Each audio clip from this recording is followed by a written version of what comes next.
Welcome to School Matters. I'm Joni Kopis, and today I'm excited to have a group of ladies.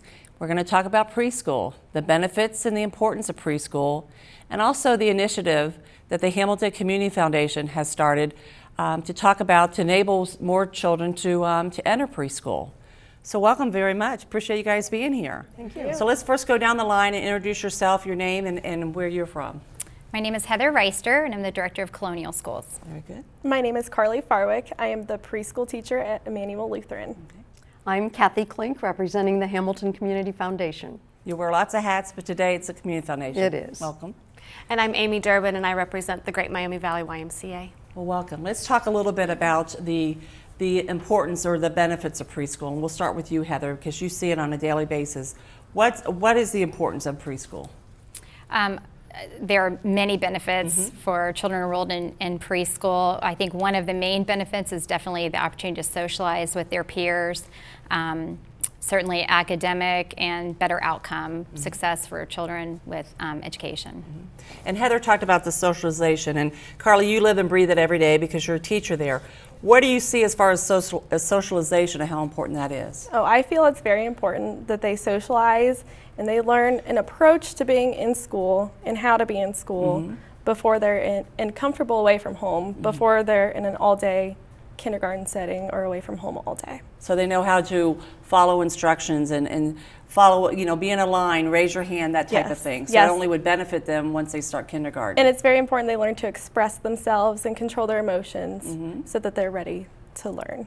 I know kindergarten teachers will tell you they can tell the difference between those that have had preschool and those who have not. So let's talk about the academic piece of it, because even though it's preschool, say grades, ages 3, 4, or 5, Amy, they do, and obviously there's some academic benefits as well. Absolutely. Typically the classrooms are set up in learning environments. So while the children are playing, they don't realize that they're learning. They might be in a sensory table measuring how much corn is going into this cup, and they're learning a fourth is only this much of a full cup. They may not get that, but they are learning science and literacy in their libraries and math through manipulatives. So the academic side of it is key in their lesson planning and the room setup. As you said, it is fun learning, but then it's also structured, even though the students don't realize that. But it is structured learning, so they know how to work, know their colors, their rhyming, that kind of thing. So talk a little bit about that as well, Heather. I mean, I just think it's great that preschools offer an environment where the children are safe to explore, and that's really how they learn is by exploring. And that's what's important, is giving them the room to move freely through the classroom and find out what interests them in the different learning centers. And so that's what we try to do, is set up our rooms. And even though every room has basically the same structure, the materials are different according to the age group that we're serving in the room. And that gives them the opportunity to get out there and see what kind of things that they would like to play with. Like you said, the block center or the water, the sensory, those are all just contributing to those basic math and science concepts. The literacy that we were talking about, the singing of the songs in the classroom are so important, the music, and the poetry and the reading of the books. And even though they may not even actually be reading a book, sitting and actually pouring through the pages and looking at the book, to them at that age is actually reading. Right. Right. It's very intentional. I mean, I think that's the thing, is when you go into the classroom, you may not see it initially, but it is very intentionally set up according to what the individual children's needs are as well. When we do assessments, the teachers do assessments in the classroom, and so the materials that are set out are there to meet each child's needs individually as well. So they are definitely getting individualized learning, education that will benefit them in kindergarten. And Carly, she mentioned assessments. I'm assuming you follow up through with the parent, not a report card per se, but you do meet with the parents on a regular basis to say how the child's doing. Yes, we're getting ready for that on November. So we'll be meeting with the parents. We do have parent-teacher conferences, and I do have a checklist of some social things I'm just aware of to see if they're in good standing or working on it or not observed yet. So when we have that open conversation with the parents, and I try and have the conversation every day when they come and pick them up as well. So then they in turn can know what they may need to work on with their son or daughter at home then. Yes, just that there's constant communication. And let's talk about the age of preschool. It can be anywhere from 3 to 5 years of age, is that right? Yes. Yeah, I think that there's some different, theories behind it. Some that do the mixed classes, like a 3 to 5 year old class, where there's some peer development in those, and then they also have classes that are just specifically for 3-year-olds or just specifically for 4-year-olds.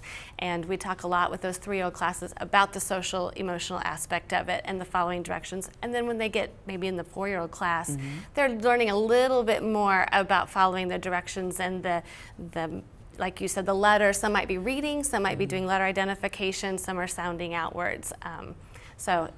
Again, the classrooms are set up individually for those children that are in that classroom that year. So. And like you said, learning from their peers, that's another great aspect of preschool is it ties in with the socialization piece, is that they get to watch their peers learn how they face a challenge and how they overcome that, and also how to work out a problem. If they're having an issue with a friend at school, they learn in that setting, in a supervised, caring setting, how to work out a problem that they're having with somebody. That's key. Also, you may have half-day preschool, full-day preschool. Let's talk a little bit about what your particular organizations offer. Colonial Schools offers 2, 3, and 5-day preschool pre-K classes. We offer morning, afternoon classes, and full-time childcare. My school offers very similar stuff at Emmanuel Lutheran. We have a 2-day class, a 3-day class, and a 5-day pre-K class. And in our pre-K class, later on, we're even touching on some kindergarten standards as well to really get them ready. And then our school also offers childcare. Okay. And then what about you, Amy? At the Fit and Family YMCA, we offer a part-time preschool program. It's 3 days a week, and right now we do have the mixed ages. It's 3 to 5 year olds. It is very pre-K oriented, and then we also have full-day preschool as well for a 3-year-olds through 5. In the Carly, building. you mentioned daycare. Explain the difference between preschool and daycare, because sometimes people think it's one and the same, and really it isn't. Yeah, the preschool, what's mainly different from the preschool versus the daycare is there is more structure to it and the ages. So the ages are not from birth in our school, from birth to 5 or whatever. We have 3 and 4 year olds together, and then 4 and 5 year olds together. So, and that structure really provides a lot of differences. Yeah. And what about you, Amy? You offer daycare as well? We do. We offer a full-time program in the building as well as our part-time program. And the full-day program, we still have the degree teachers teaching. We still have the learning environments and the educational setting.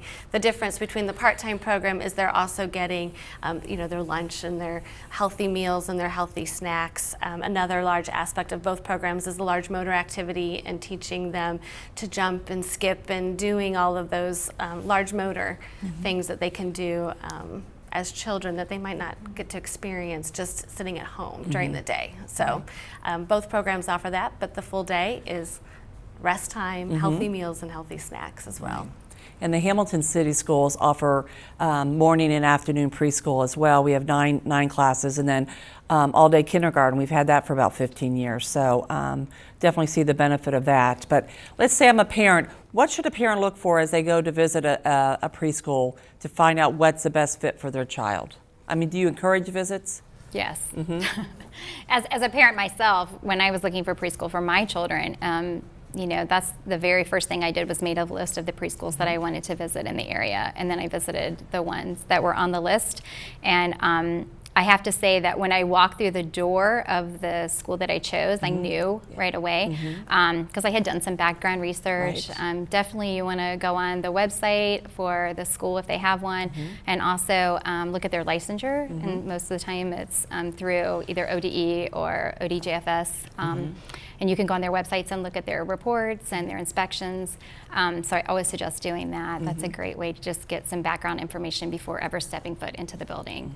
And then once you get in there, you definitely want to talk to teachers. If they'll allow you to go into the classroom and observe. I was going to ask that's about a great way encourage to do that it. just to sit there and observe. And definitely recommendations from your friends and from other parents in the community. Ask Word of around.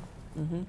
Yeah, That's I would look for a school with the open door policy to where they can come in and observe anytime. I think it's very important that you can come in and observe and see what your child will be learning and doing during the day when they're not with you. Right, that's key.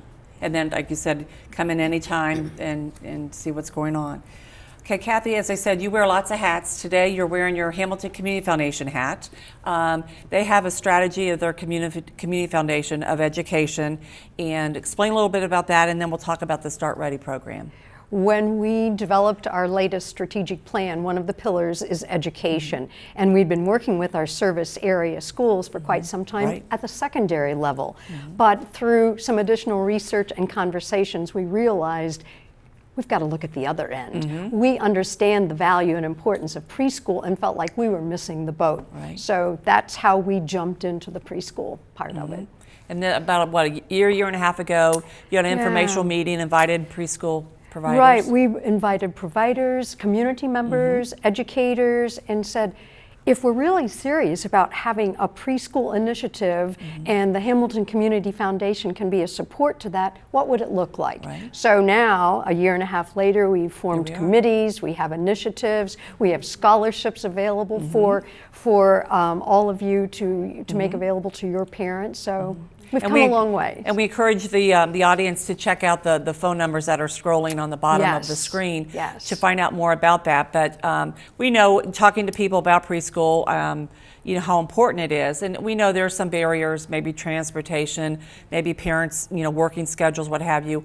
Another barrier which the Community Foundation has taken over is some tuition costs, and you've been working with each individual organization about that. So explain that a little bit. Well, what we've tried to do, because we realize there's a cost to preschool and sometimes it's prohibitive, we wanted to find a way to try to have a level playing field and become real partners with both the schools and the private providers. So we put together a formula, and out of that came dollars in support of preschool for parents who have that need right now. So again, we encourage people, if they're interested, to call and come make visits and see what's out there to offer to their son or their daughter. And go ahead, I'm sorry. Well, I just want to add too, Joni, I really appreciate this chance for us to get together, because I think another big question has been, how do we communicate the interest that we all have and the value in preschool, and how do we help people understand what's available? So hopefully the viewers of TV Hamilton will now have learned a great deal from these ladies who are in the field every single day and can say, yeah, let's look at those numbers that are scrolling at the bottom and get more information. So thank you for doing this. Because you know the importance of it, and as we say, you want to start early and start ready. It just makes things easier as they begin their kindergarten and their school year. So we appreciate you guys sharing all this with us, and hopefully you'll get some phone calls, and we look forward to talking to you again. Thank you. Thank you very much. And for TV Hamilton, I'm Joni Kopis. Thank you for joining us today on School Matters, because school matters.